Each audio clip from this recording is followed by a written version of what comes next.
Ya, selamat malam, selamat datang dan selamat bergabung buat teman-teman semua bersama di podcast kita hari ini bersama saya Yeremia dan juga bersama teman-teman saya juga yang sudah hadir.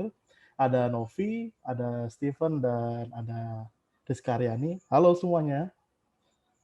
Halo Yede, selamat malam. Selamat malam semua.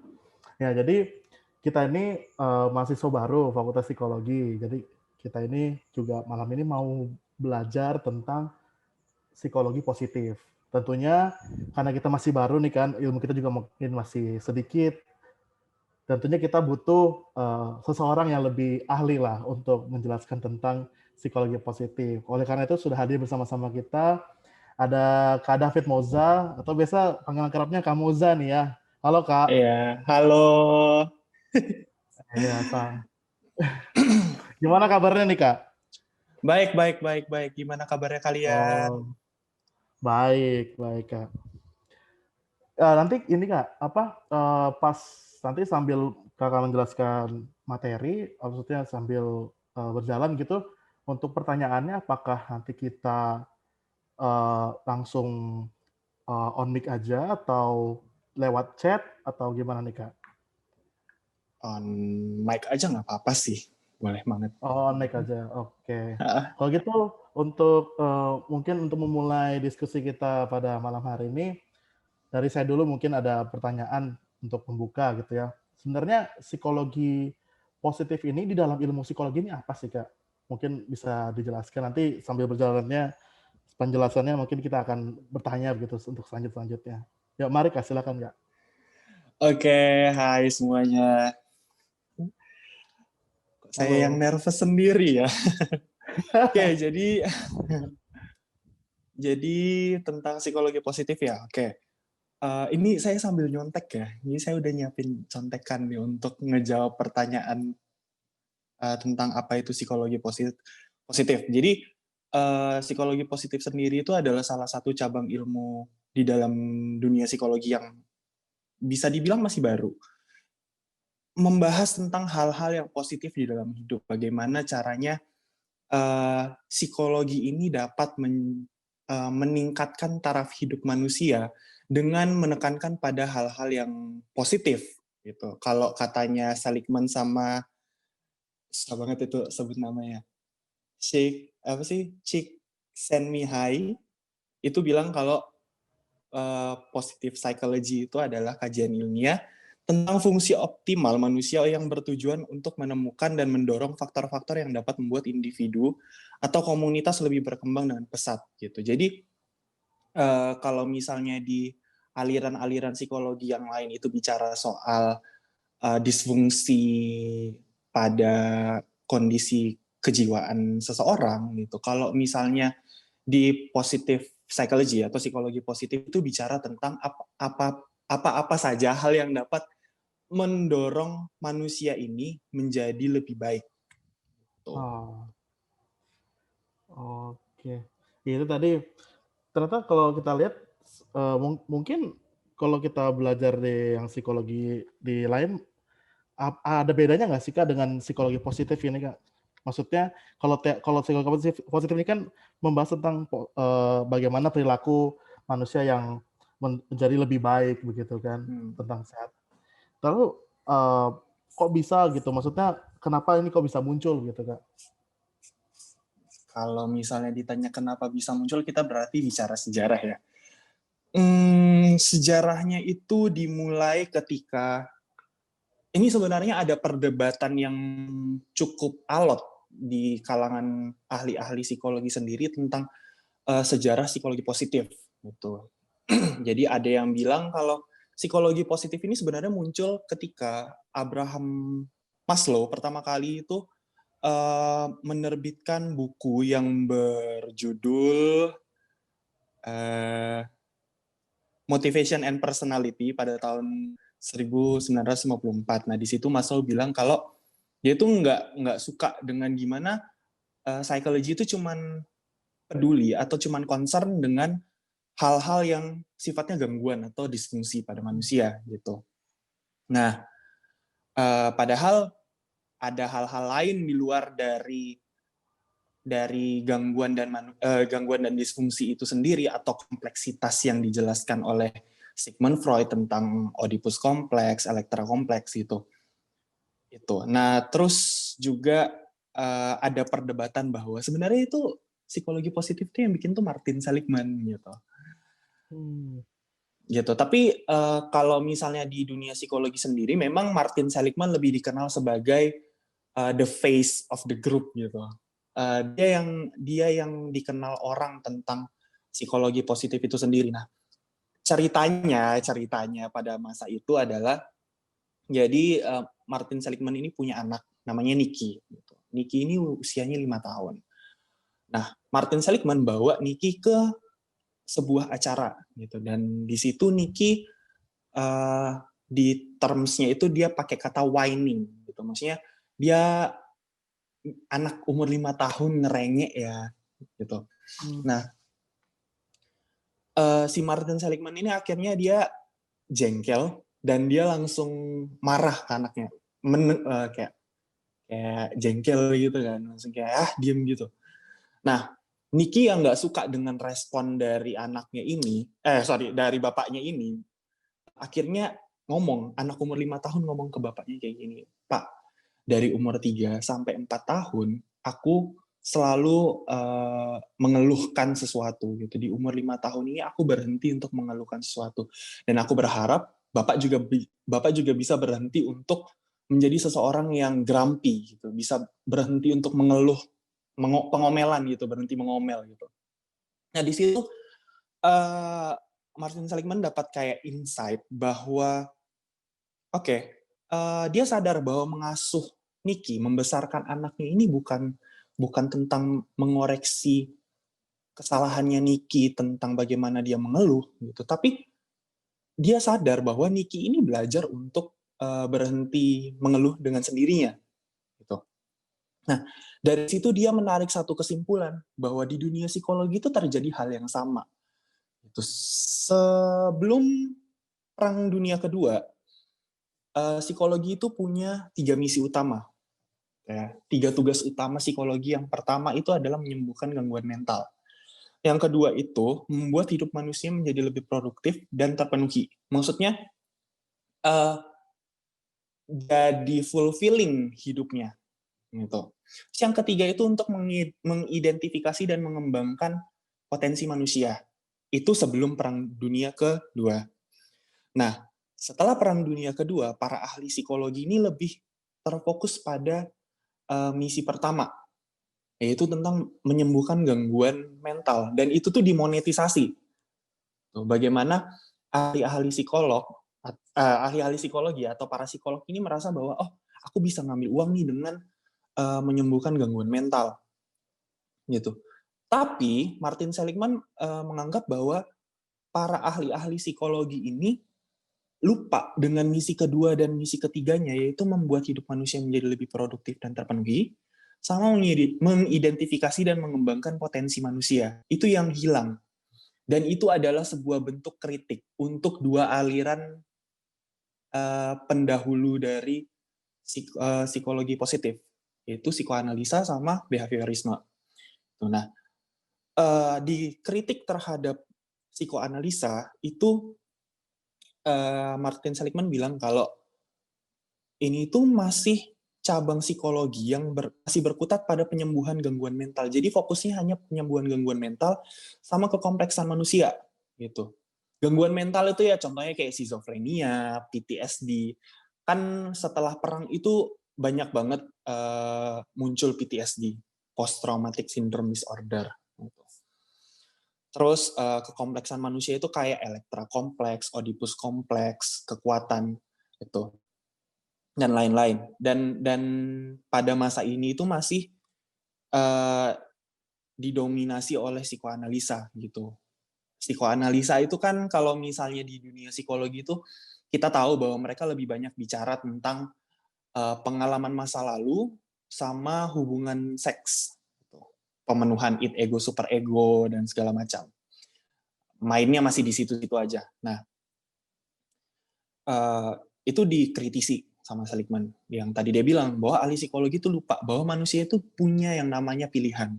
Dan mereka bertanggung jawab dengan pilihan yang sudah mereka buat. Ada konsekuensi. Itu yang dilupakan sama psikoanalisa menurut Seligman. Itu yang pertama. Yang kedua, para ahli psikologi ini lupa tentang pengembangan hidup yang normal. Karena balik lagi, mereka hanya berfokus pada bagaimana caranya untuk menyembuhkan gangguan mental. Apa yang terjadi di masa lalu, bagaimana caranya mereka untuk bisa melupakan, memenuhi apa yang terjadi di masa lalu, fiksasi-fiksasi yang terjadi. Terus kemudian, menurut Seligman, karena untuk mempercepat penyembuhan gangguan, penyembuhan, memperbaiki kerusakan, psikoanalisa gagal untuk mengembangkan intervensi yang bisa membuat orang itu lebih bahagia.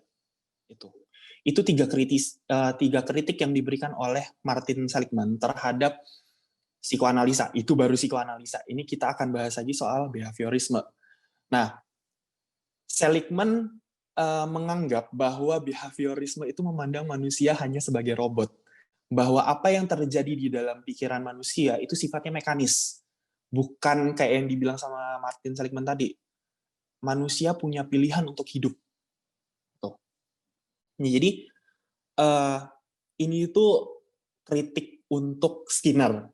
Jadi Skinner itu, kalau orang psikologi itu tahu, behaviorisme itu ada empat tokoh utama. Ivan Pavlov, B.F. Skinner, J.B. Watson, sama Thorndike. Ada Bandura dan segala macam lagi, tapi empat ini yang biasanya sering disebut di dalam teori behaviorisme. Terutama yang dua pertama, Ivan Pavlov sama B.F. Skinner. Nah, si Martin Seligman ini mengkritik bahwa Skinner kan bilang kalau free will itu nggak ada. Kehendak bebas manusia itu tidak ada. Semuanya itu bisa dikendalikan dengan reward and punishment. Dengan memberikan penguatan sama hukuman.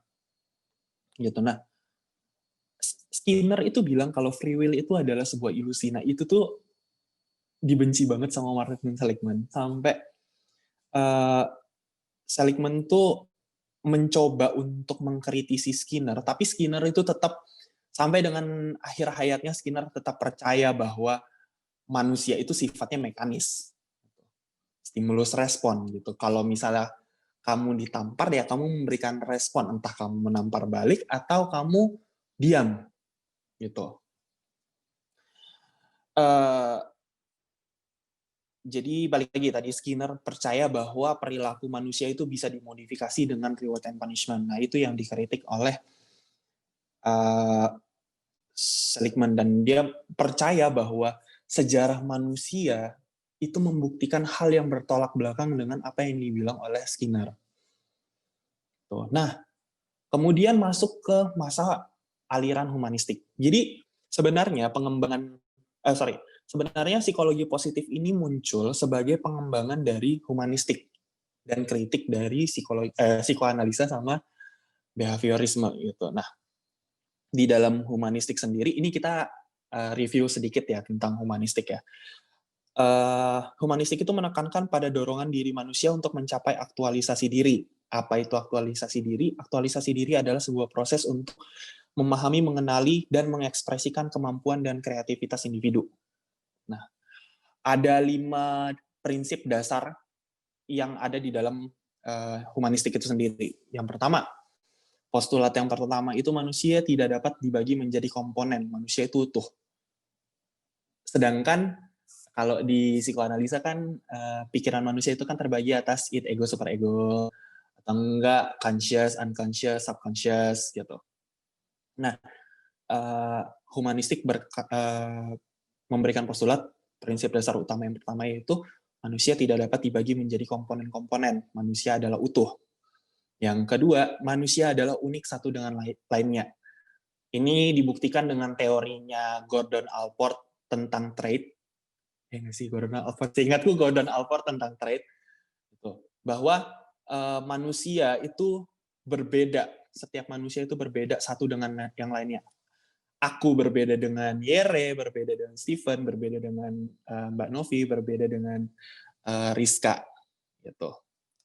Nah, kemudian postulat yang ketiga adalah human beings are aware and are aware of being aware gitu. Manusia itu sadar dan mereka tuh sadar dengan kesadarannya mereka. Itu postulat yang ketiga tentang humanistik. Mengalahkan buah pemikiran psikoanalisa tentang ketidaksadaran dan alam bawah sadar.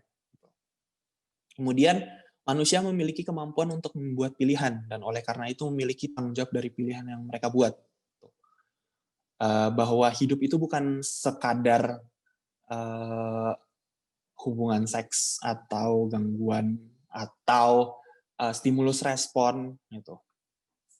Nah, yang terakhir ini yang menurutku salah satu poin utama dari humanistik itu tentang manusia memiliki tujuan dan mereka sadar bahwa apa yang mereka lakukan itu berdampak sama masa depan, mencari arti, makna hidup dan kreativitas.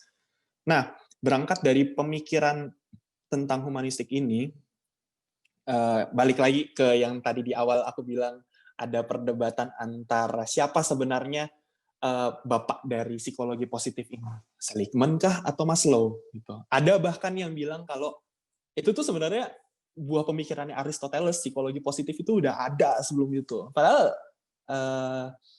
itu tuh masih belum berdasar. Nah, yang masih diperdebatkan bahkan sampai hari ini itu adalah tentang apakah Abraham Maslow atau Martin Seligman yang mengemukakan pertama kali tentang psikologi positif. Siapa bapaknya itu?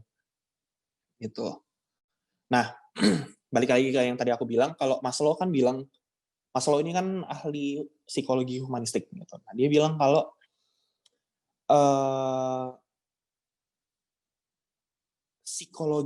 aliran psikologi sebelumnya itu hanya concern dengan gangguan dan disfungsi. Bahwa hal ini tuh tidak memiliki pemahaman yang akurat tentang potensi manusia. Nah, itu manusia punya potensi.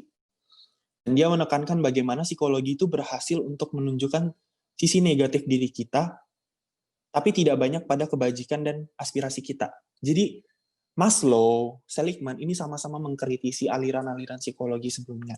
Makanya muncullah yang namanya psikologi positif, bahwa psikologi ini tidak hanya berkutat pada untuk menyembuhkan gangguan atau memperbaiki kerusakan, tapi bagaimana untuk mencegah, bagaimana untuk mengembangkan hidup manusia ini bisa jadi lebih baik dengan yaitu tadi mendorong hal-hal atau faktor-faktor positif yang ada di dalam diri manusia gitu. Wah, panjang banget itu ya sejarahnya tuh. Lahir dari ternyata psikologi kalau aku tadi kalau review sedikit nih dari yang tadi kamu sudah jelasin, ternyata memang dulu kalau tadi kamu sudah cerita dulu tuh psikologi lebih banyak ke arah terkhusus psikoanalisa ya, lebih ke arah gangguan jiwa, gangguan mental. Lalu kemudian kalau mereka memang sih kita berhasil menyembuhkan orang itu gitu kan ya. Tapi setelah mereka sembuh, what's next gitu kan?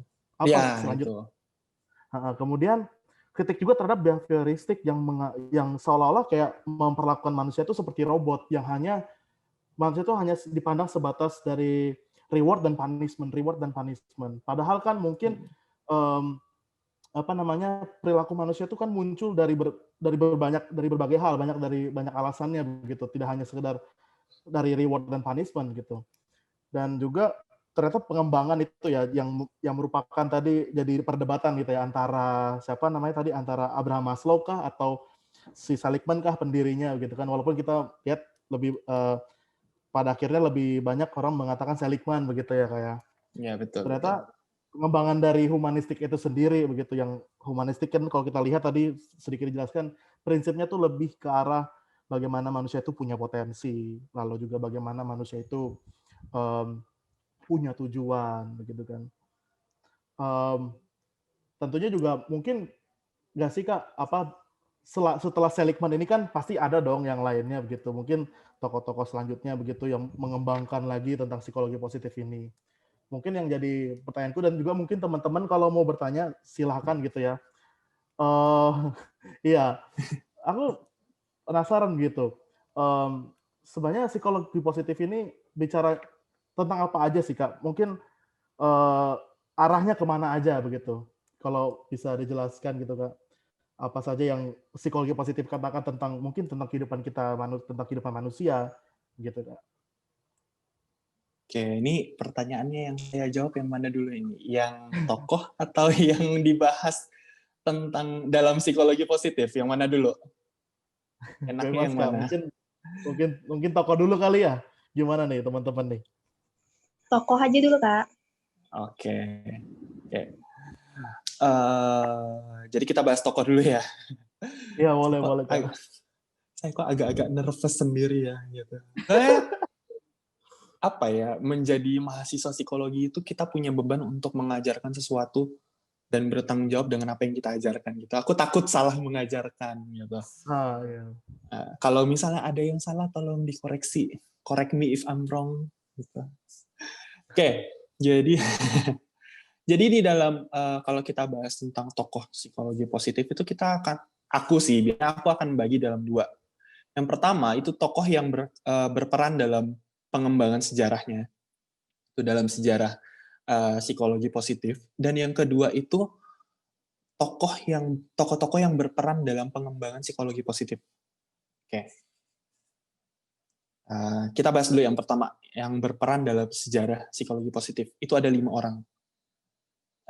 Sebenarnya ada banyak, cuman menurutku 5 orang ini cukup untuk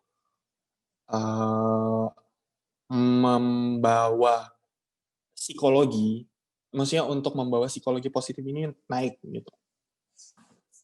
Tapi aku bukan ahli psikologi positif ya, aku hanya seseorang yang belajar psikologi positif gitu. Oke, jadi salah satunya Martin Seligman. Itu aku nggak perlu jelaskan karena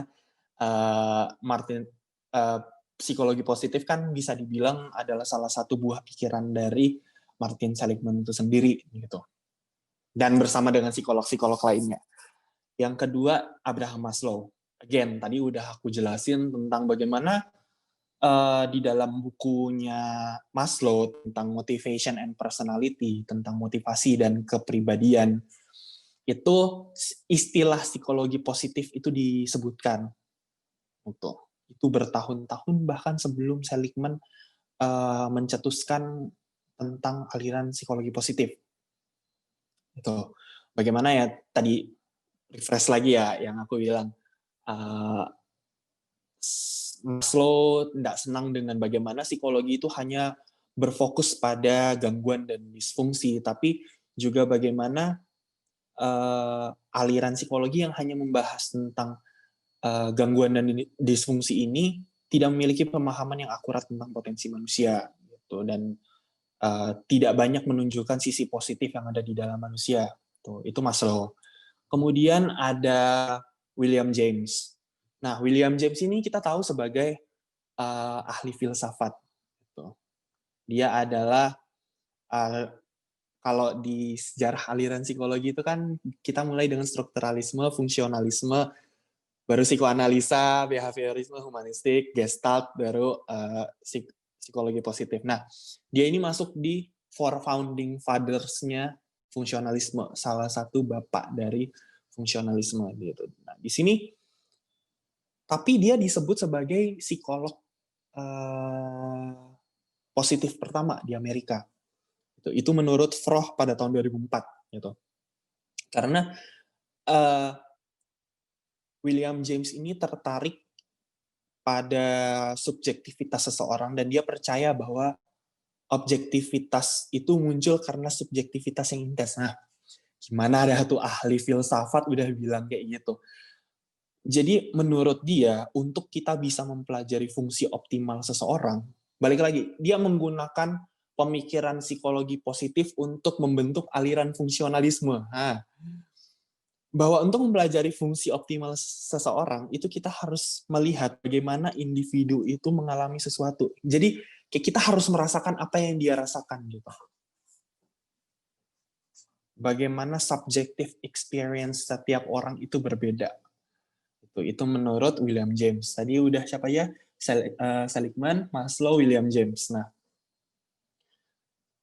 kemudian yang biasa sering disebut dengan temannya Seligman itu adalah Mihai. Aku sampai sekarang masih kesusahan untuk menyebut namanya. Mihai Csikszentmihalyi. Nah, Uh, itu agak susah untuk disebut namanya gitu.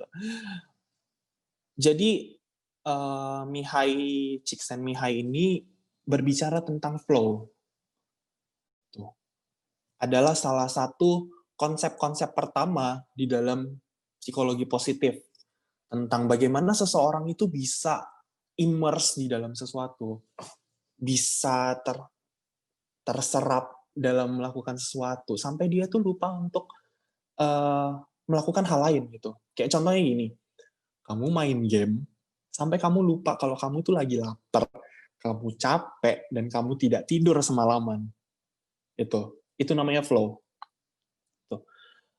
Tapi flow itu bicara tentang hidup yang baik dikarakteristikan dengan penyerapan penuh apa yang dilakukan oleh seseorang. Itu the complete absorption of what one does. Itu Mihai. Tempatkan udah yang terakhir itu adalah Christopher Peterson. Nah, Christopher Peterson ini sebenarnya kalau misalnya dibilang punya andil yang banyak di dalam psikologi positif juga ya oke lah, lumayan lah gitu. Tidak, maksudnya psikologi positif ini kan adalah sebuah aliran dengan banyak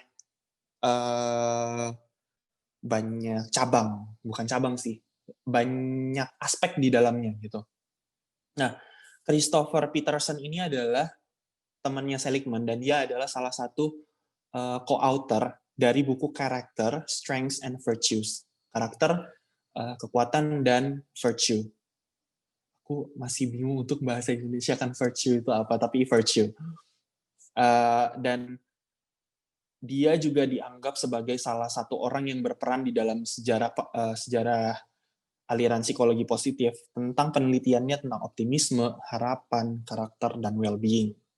Nah, itu adalah menurutku dan menurut artikel yang aku baca adalah 5 orang yang cukup penting di dalam aliran psikologi positif. Nah, itu dari sejarahnya. Nah, sedangkan dalam pengembangannya psikologi positif itu banyak banget tokohnya beneran. Kalau misalnya kita bicara soal self-compassion, kita bicara tentang compassion, kita akan ketemu dengan Kristin Neff. Itu dia bicara tentang self-compassion. Bagaimana kamu mengasihi dirimu sendiri. Bagaimana berbelas kasih dengan orang lain itu dibahas oleh Eric Castle. Kemudian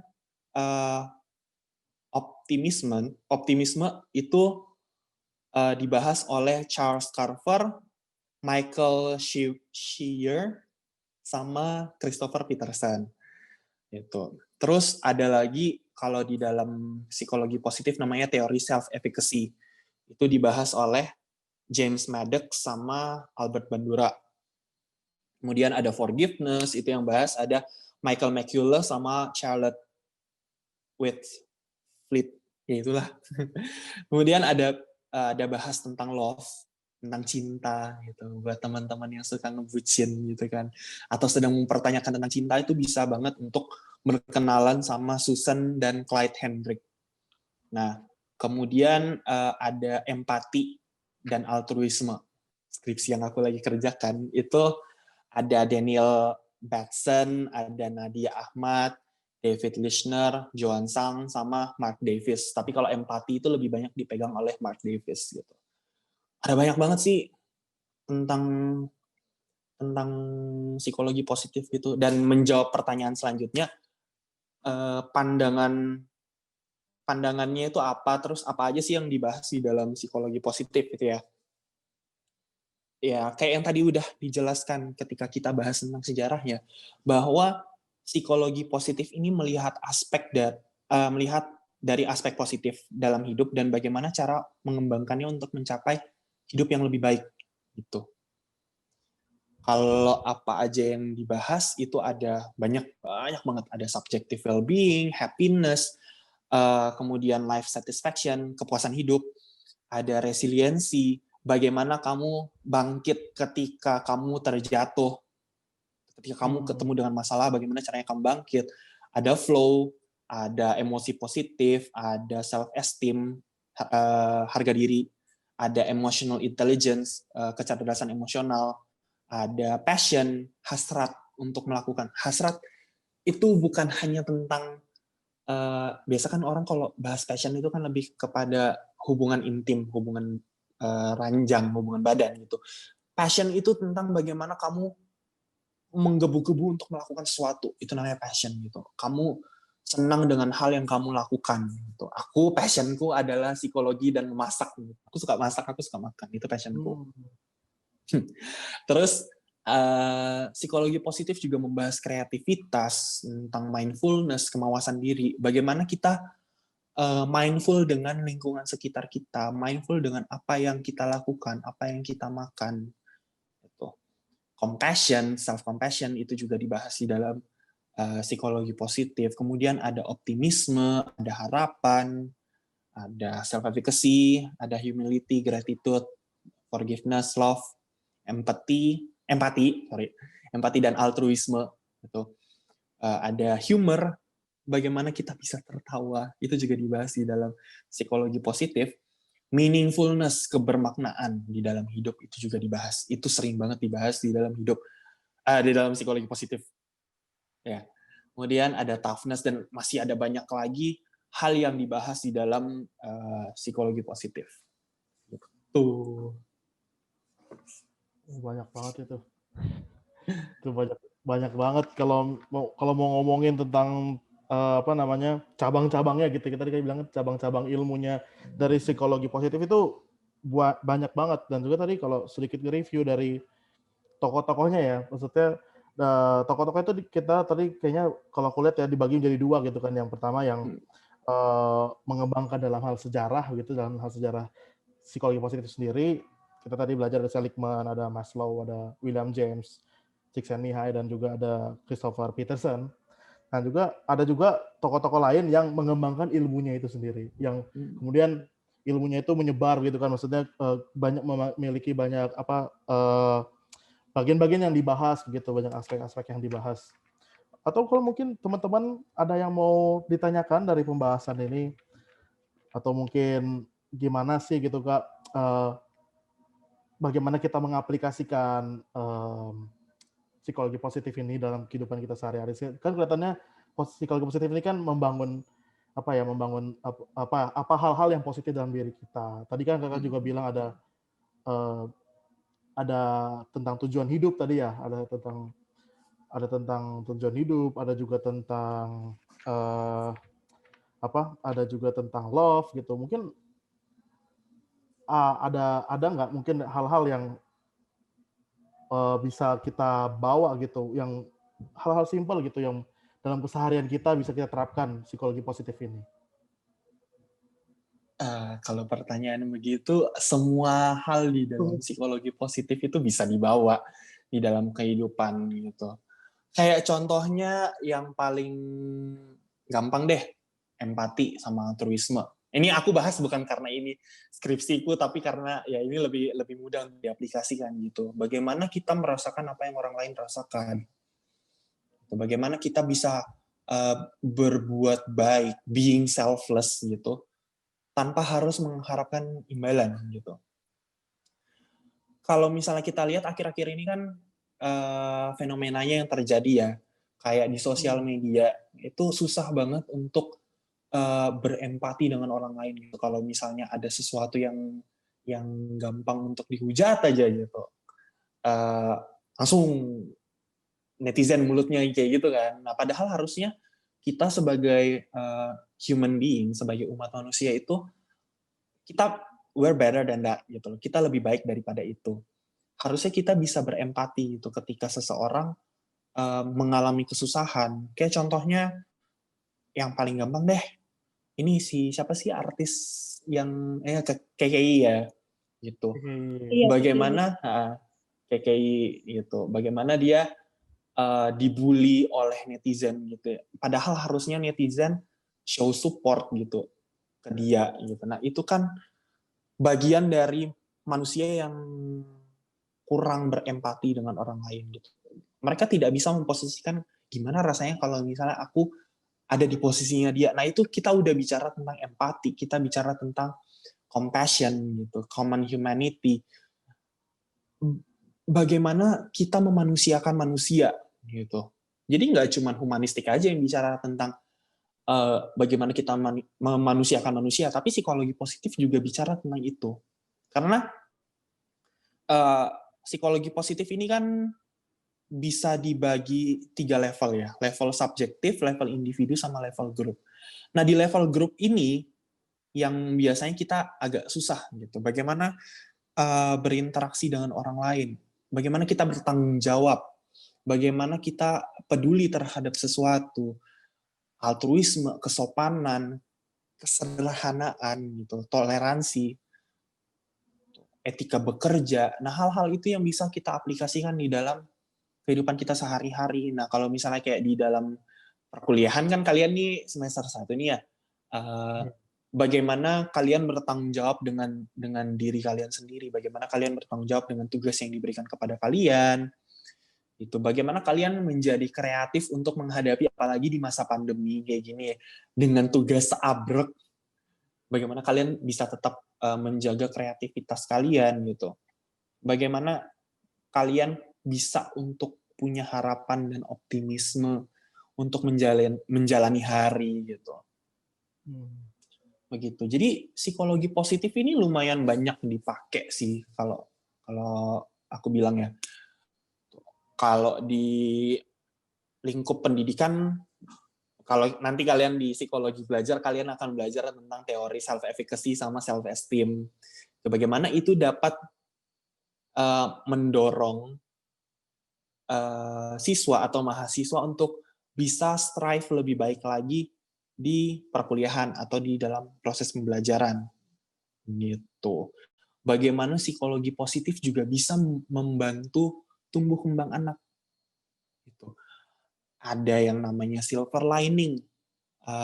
Kalau biasa kita bilang ada pelangi sehabis hujan gitu. Bagaimana kita bisa melihat sesuatu yang positif terlepas dari adanya sesuatu yang negatif terjadi di dalam kehidupan kita. Nah, itu bisa kita ajarkan ke anak kita, bagaimana mereka berempati dengan orang lain, bagaimana ketika mereka menghadapi masalah mereka bisa bangkit, mengajarkan resiliensi, bangkit dan berjalan gitu. Kemudian bagaimana psikologi positif ini bisa dipakai untuk orang-orang yang sudah umur lanjut, life satisfaction-nya mereka seperti apa, well-being-nya mereka seperti apa, apakah mereka happy with the way they live, gitu. Apakah mereka bahagia dengan hidup mereka sekarang, dengan bagaimana cara mereka menjalani hidup. Gitu.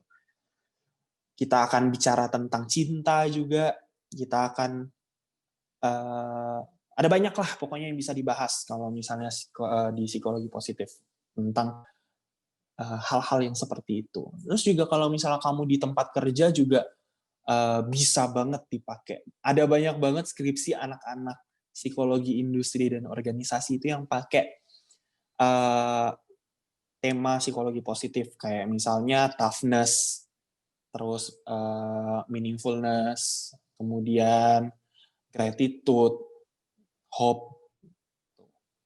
Yang hal-hal yang seperti itu banyak banget dipakai di dalam lingkup pekerjaan. Bagaimana psikologi positif ini bisa digunakan untuk membuat pekerja itu bisa menjadi lebih produktif. Gitu. Nah, ketika pekerja lebih produktif kan otomatis perusahaan jadi lebih bahagia gitu.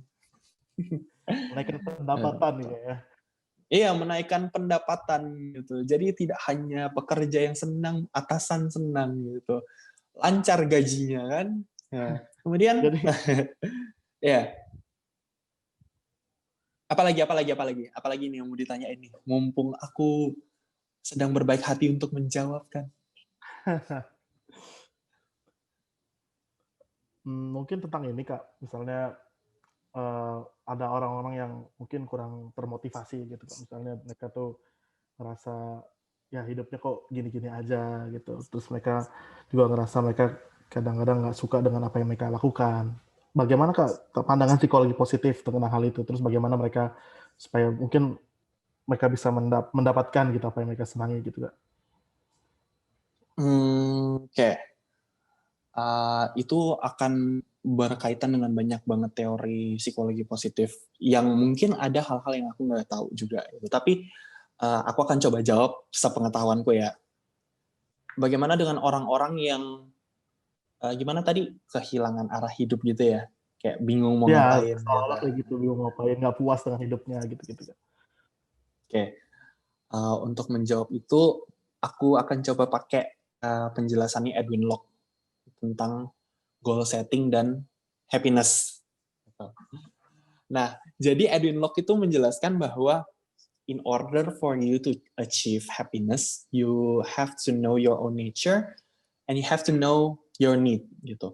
Untuk kamu bisa mencapai kebahagiaan, kamu harus mengenali sifat dasarmu itu apa dan kebutuhanmu apa. Edwin Locke membagi apa namanya kebutuhan diri manusia needs itu menjadi 3. Yang pertama kebutuhan fisik, yang kedua kebutuhan psikologis, dan yang ketiga kebutuhan filosofis. Nah, ya itu. Kalau kebutuhan fisik kan kita bicara tentang makan dan minum gitu. Kalau misalnya kebutuhan psychological itu kan kebutuhan untuk dicintai, kebutuhan untuk mengaktualisasikan diri. Nah, itu tuh diarahkan untuk yang namanya goal setting. Gitu. Untuk kamu mencapai pemenuhan itu, kamu harus menciptakan goal-goal tertentu untuk kamu laksanakan gitu. Goal setting itu akan bicara tentang proses bagaimana kamu mendapatkan dan memenuhi kebutuhan tersebut gitu. Tapi yang paling utama adalah kenali dulu kebutuhanmu itu apa. Karena bisa jadi kebutuhanmu dengan kebutuhanku berbeda. Gitu. Ya Kak, kalau mungkin pertanyaanku selanjutnya adalah, ini kan terkait masa pandemi gitu kan kayak, bagaimana cara kita membangun, tadi kan Kakak bilang kan pandemi itu kita perlu hope dan optimism. Bagaimana cara kita membangun hope dan optimism di tengah pandemi ini Kak? Mungkin secara praktisnya dari pandangan psikologi positif. Hope ya. Susah juga sih, apalagi di masa pandemi yang segala sesuatunya itu uncertain gitu ya, tidak jelas kepastiannya itu. Tapi kalau misalnya aku bilang untuk membangun hope secara general kan bisa dipakai mau ada pandemi atau nggak ada pandemi juga tetap bisa dipakai gitu. Nah, jadi yang pertama itu, ini aku sambil nyontek ya. Jadi ini yang pertama itu ada make the most of self-reflection gitu. Merefleksikan dirimu itu bisa membantu untuk meningkatkan harapan dan menjaga harapan itu tetap ada gitu. Kemudian list nih selama ini kira-kira apa aja sih hal-hal sukses yang sudah aku lakukan, apa aja sih yang menjadi kelebihanku, apa aja kira-kira sumber daya yang aku punya yang bisa membantu aku nanti gitu. Apalagi kan ini di masa-masa pandemi kayak gini nih. Tapi jangan sampai overthinking. Itu aku harus kasih tahu dulu, jangan sampai overthinking karena entahlah ya, ada satu fenomena yang terjadi di anak-anak muda zaman sekarang itu suka banget overthinking. Kemudian have trust in yourself gitu, percaya sama dirimu sendiri gitu. Kalau kamu bisa melewati ini, this too shall pass. Kalau kata orang kan ya itu tuh, this too shall pass. Hal ini juga pasti akan berlalu gitu. Pandemi, hal-hal negatif yang terjadi di dalam dirimu itu tidak akan bertahan lama gitu. Aku yakin kamu bisa melewati ini gitu. Kemudian kelilingi dirimu dengan orang-orang yang positif. Nah, ini juga yang kadang seringkali agak susah untuk dilakukan dengan orang-orang gitu, bahwa mereka sadar bahwa orang-orang ini toksik dan tidak dapat memberikan dampak yang baik sama diri mereka sendiri, tapi mereka tetap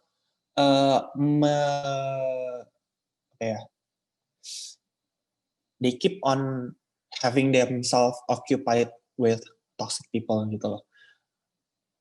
Instead of positive people yang bisa membawa mereka itu jadi lebih baik, ya kan? Namanya juga positif gitu. Kemudian fokus sama hal-hal yang bisa empower dirimu, yang bisa membangun dirimu, gitu. Apalagi kan zaman-zaman sekarang kan lagi banyak ini apa sih yang kelas prakerja, gitu. Gimana caranya kamu tetap bisa produktif dan rasanya tetap bisa dapat uang, bukan sih? Aku harus koreksi dulu, gitu. Rasanya tetap bisa dapat money dari situ. Ya kamu bayar dan kamu dapat uang. Itu. Kalau misalnya bahas tentang kondisi pandemi sekarang tuh, gimana ketika kamu udah di PHK, ada satu aspek psikologi positif yaitu kreativitas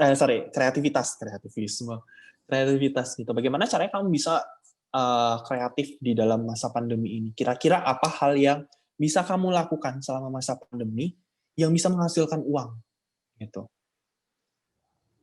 Begitu. Kan itu tuh yang aku cut lagi tadi. Tadi kayaknya Ire udah mau ngomong nih nggak jadi. Maksudnya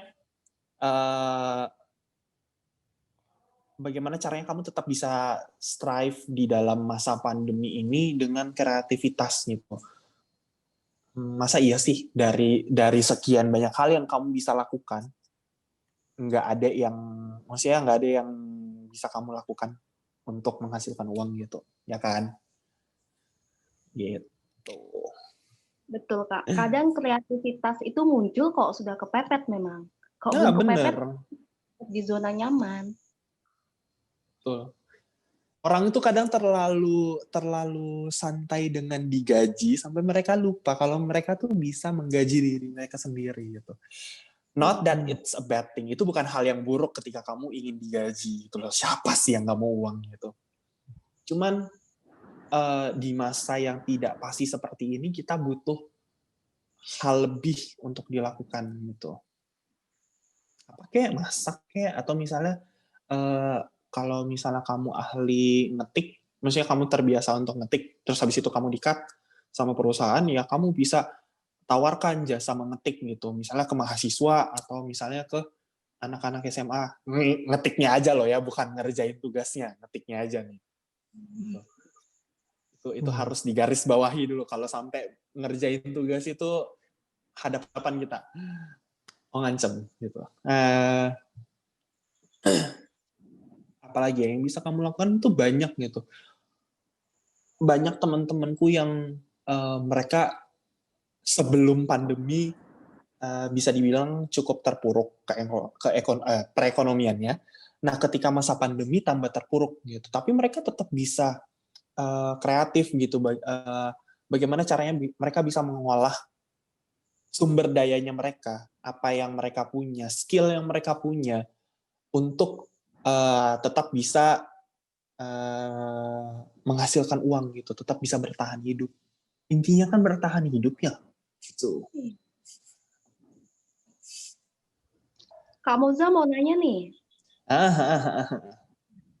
Tadi kan ada aspek positif ya, aspek psikologi positif dalam hidup. Tadi Kak Moza nyebutin ada namanya self-esteem, yang artinya itu kan harga diri.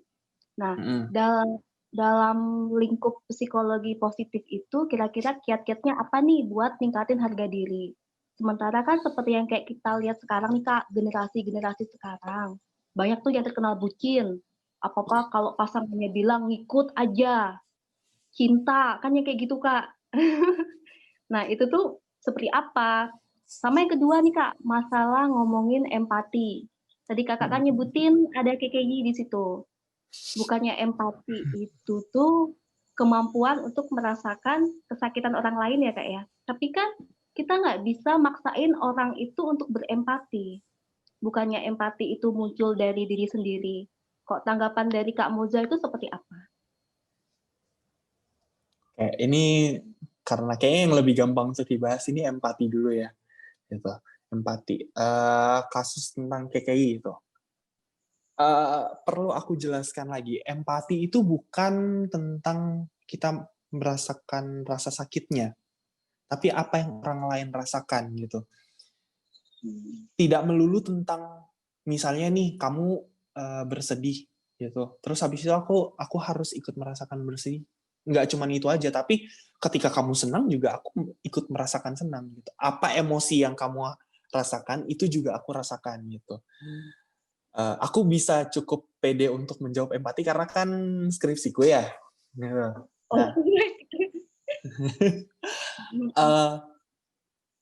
Oh, jadi kan tadi empati itu tidak hanya merasakan rasa sedih, tapi apapun itu rasanya, kayak bahagia yang tadi Kakak bilang. Jadi nggak melulu harus merasakan kesakitan orang lain ya Kak ya? Kan empati juga dibagi dua, empati afektif dan empati kognitif. Empati afektif itu bicara tentang rasa, tentang merasa. Gitu. Kalau empati kognitif itu mengenali. Gitu. Jadi empati itu nggak cuma mengenali, nggak cuma merasakan, tapi juga tahu ini emosi apa nih yang sedang dialami orang ini. Bagaimana caranya aku meresponnya dengan berempati dengan orang ini. Itu tentang empati itu. Kemudian tadi bahas soal empati itu kan dari dalam diri sendiri ya, gitu.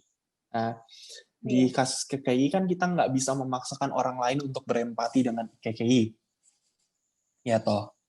Iya. Tapi balik lagi, psikologi positif itu kan muncul untuk menciptakan hidup yang lebih baik, gitu.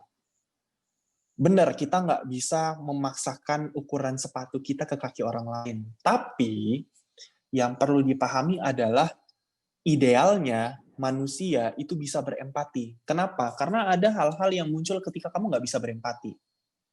Gitu. Di beberapa penelitian, ini karena jurnalnya tersimpan di folder yang entah di mana, jadi aku nggak bisa buka. Tapi aku ingat, di beberapa penelitian itu bilang kalau empati itu berkaitan erat dengan agresivitas. Ketika kamu tidak mampu untuk berempati, maka kamu bisa dipastikan kalau kamu orangnya agresif. Ketika kamu susah untuk berempati, kamu punya kemampuan interpersonal yang kurang. Gitu. Kamu susah untuk, ya namanya juga kamu susah untuk merasakan apa yang orang lain rasakan. Gitu. Dan kamu susah untuk mengekspresikan hal itu. Nah, kenapa jadinya aku ngambil penelitian tentang empati. Jadi aku nggak mau sebutin judul, nanti ada yang ngambil. Belum selesai soalnya. Oh iya Kak. Nah, jadi balik lagi ya. Kenapa aku ngambil tema besar empati? Karena menurutku empati itu penting. Empati itu cukup banyak berperan dan cukup sering dipakai di dalam kehidupan kita. Kayak even kita nonton drama Korea pun juga kita berempati kan ketika si ceweknya ini disakitin sama si cowoknya, ditinggalin sama mantannya gitu. Biasanya kayak sampai ada kan orang yang bisa nonton drama Korea itu yang sampai nangis sesenggukan gitu. Nah, itu juga salah satu bentuk dari empati gitu. Nah, balik lagi, apakah empati itu harus diajarkan ke orang lain? Apakah mereka harus untuk merasakan apa yang orang lain rasakan? Menurutku iya. Karena gimana ya? Empati itu dampak positifnya banyak banget di dalam kehidupan. Kalau misalnya kamu tidak mampu untuk berempati, nanti kamu lebih mudah untuk membuli orang gitu. Karena kamu tidak merasakan, kalau misalnya aku di posisi KKI, aku digituin sama banyak manusia, kira-kira apa yang aku rasakan ya? sakit nggak ya gitu, atau biasa aja gitu. Mungkin di awal kamu masih bisa ngerasa kayak biasa aja kok ini, netizen mah tinggal log out aja, tapi kan kamu juga akan jadi bahan pemberitaan gitu. Tidak bisa dipungkiri kamu akan melihat hasil dari agresivitas orang ke kamu gitu. Nah, kalau misalnya kamu gagal untuk berempati dengan orang lain, kira-kira nih, kalau kamu di posisinya KKI gimana? Begitu. Tapi aku kalau misalnya aku nggak ngerti, aku pengen bilang, kayaknya aku jangan jawab deh. Terus silakan tanyakan ke orang yang lebih ahli, tanya ke Pak Rio deh. Saya pas aja. Saya pas, angkat tangan. Soalnya saya bucin. Mungkin mindfulness itu ini kali ya, Bang. Apakah orang ini worth gitu untuk kita bucin gitu? Orang ini worth it untuk kita mengorbankan waktu kita, atau mengorbankan ya yang kita punya gitu untuk mencapai bahagia. Ada pertanyaan lagi, teman-teman? Mungkin Steven atau Novi atau Arin? Udah kayaknya cukup. Kayaknya panjang juga udah kita ini. Oke. Berapa lama sih udah kita? Kalau total Sejam. sudah 1 jam lebih. Wow. Banyak juga ya. Ditutup ini. Ya tutup aja dulu. Tutup aja ya. Iya.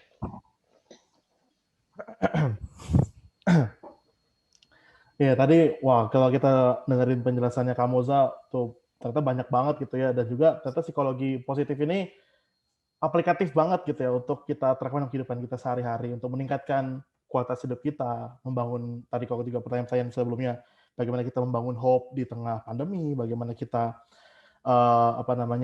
membangun self esteem dan sebagainya.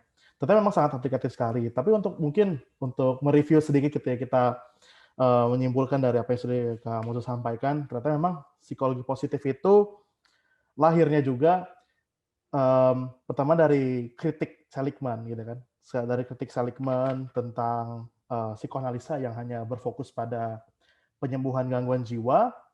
Nanti setelah mereka sembuh, setelah mereka selesai gangguan jiwanya, mereka sudah selesai, apa yang terjadi selanjutnya gitu kan? Itu kan kadang kurang di follow up gitu kan.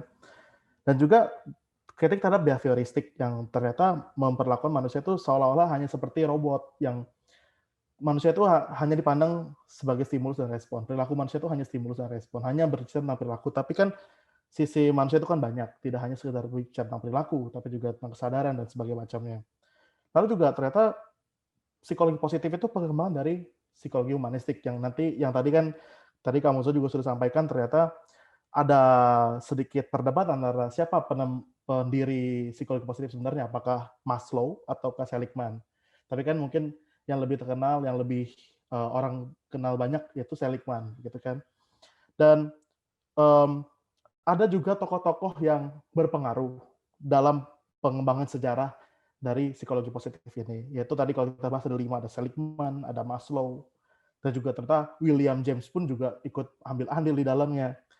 Dan kemudian Mihai Csikszentmihalyi, dan juga ada Christopher Peterson gitu ya.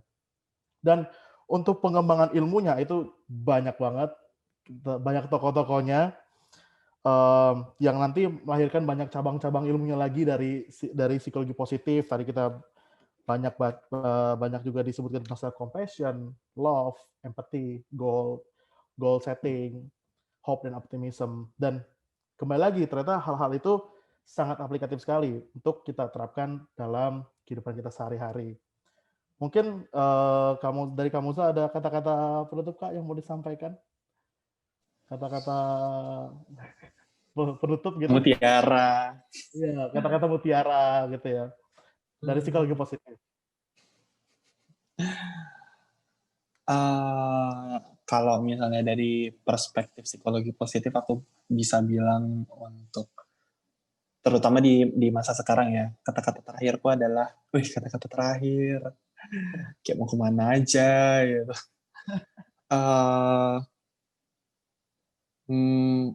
Mengutip dari katanya BTS, love yourself, guys. Oh, Gitu. Accept yourself gitu. Terima dirimu apa adanya. Kamu adalah dirimu. Keunikanmu itu yang menjadikan dirimu itu adalah kamu yang sekarang ini. Gitu. Itu sih. wah mantap. Tuh boleh tuh nanti quotes Instagram atau quotes WA ya. Oke, kalau gitu demikianlah berakhir podcast kita hari ini. Terima kasih buat Kak Moza sekali lagi Kak. Terima kasih banyak sudah membagikan ilmunya untuk kita semua dan juga doa kita biar Kak Moza sukses terus, sukses juga di skripsinya. Amin ya. Oke, dan juga terima kasih buat teman-teman juga yang sudah hadir hari ini, buat Steven, buat Novi, buat Arin, dan juga buat teman-teman sekalian. Terima kasih semuanya. Terima Terima kasih. kasih. Waduh. Aduh.